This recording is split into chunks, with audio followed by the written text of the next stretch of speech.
Yo, it's DJ Crypto, your source for keeping crypto simple. And again, I'm going to try to keep this one simple. It's a rebalance of assets for Voyager Digital creditors.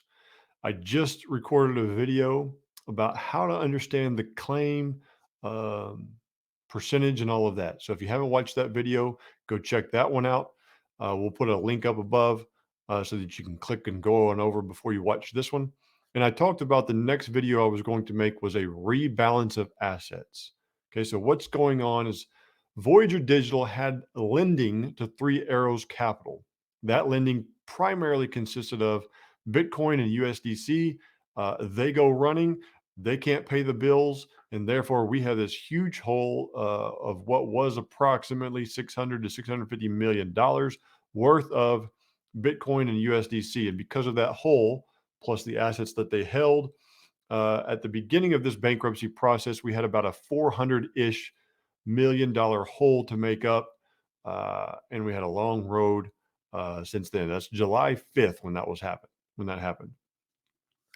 Now, when we start talking about these bids and the bidding process, and we're talking about a recovery percentage and 70%, 72%, 49, 51%, all of these things that we're hearing.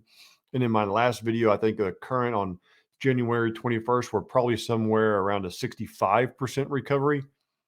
What's going on with all of these would be that Bitcoin and USDC are missing. USDC, that's easy to figure out. It's just $1, and there's a lot of them missing, a couple hundred million or so. Bitcoin, there's about $450 million missing, something like that. I don't know the exact numbers. That's not the point. But there's a lot of Bitcoin missing. So as we have these claims, and a lot of people are wanting in-kind, like-kind returns of their assets, a lot of people, the largest amount of people, the largest amount of assets that were being held on Voyager was Bitcoin. Most portfolios have Bitcoin in it. It's the primary draw to everybody in crypto. It's Bitcoin. It's the big one. That's how it was for Voyager. They had a ton of it. And all of those people holding Bitcoin. I do not have Bitcoin on Voyager. I have it other places, but I don't have it on Voyager. But all of the people who have Bitcoin on Voyager are wanting their Bitcoin back. The problem is the Bitcoin is not there. With every coin, with every token treated equally on the Voyager platform for creditors to be paid back, they want to be paid in like kind as well with Bitcoin. So theoretically, and pretty accurately, I would say what is going to happen is what's called a rebalance of assets. Essentially, there's 100 plus coins and tokens on the Voyager app that people hold. The team, I don't really know who plays a part in it, but some group of people, I think it's a group of people, are going to decide what assets do we sell off in order to buy the Bitcoin that we do not have. What assets are we going to sell off to buy the USDC that we do not have? We have to reach a certain percentage, even across the board. If it's 65%, then we need 65% of Bitcoin to pay in like kind and all of that.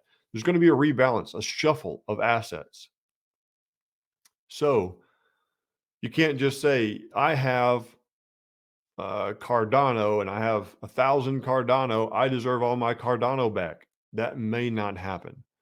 Or Luna or Stormex or VGX or whatever token you have, it may not happen that way. There will be plenty of crypto, it seems, that will be sold off, market sold, in order to buy what is needed to rebalance, to balance the books, to balance the payback, so that everybody has the same percentage back. And if it's like kind, which Bitcoin will definitely be that case because it's on Binance, they will have to buy Bitcoin to make that up. That's going to be the rebalance of assets. So what I believe will happen, and again, not a financial advisor, not financial advice, not legal advice, just trying to help with the simplicity of this concept. There will be a lot of different altcoins sold off in order to get cash or traded for Bitcoin in order to get the Bitcoin and USDC that is needed. We don't know what that has happened, but I've heard that in the latest documents on Stretto, and I have not found it. I need to look a little bit deeper, but I believe that the word is out there that the rebalancing of assets has been approved. Don't know when it's going to happen, but this is important. Why?